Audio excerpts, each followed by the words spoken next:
Now see a triple point of substance. See here, this is the graph for the pressure and temperature, that is called the phase graph. In this case, in this graph, this is the steam line. So, before this line there is a water state and this side is a steam. So, it is actually dividing water and steam.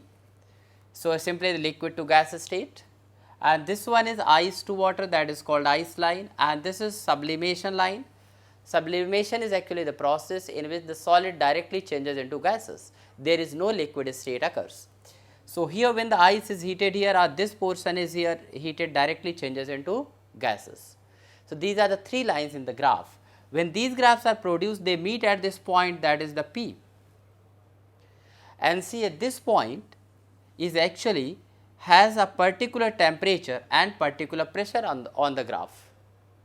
So, the triple point of a substance is a point on the PT graph, that means pressure time graph, representing a particular pressure and temperature at which all the three states of the water, like the liquid, solid and gases, can occur.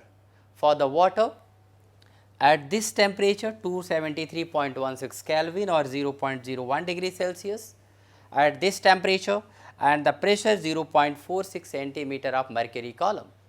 At this temperature and pressure, all the three states of the water can coexist, and this temperature is known as, or this point on the graph is known as triple point of the substance.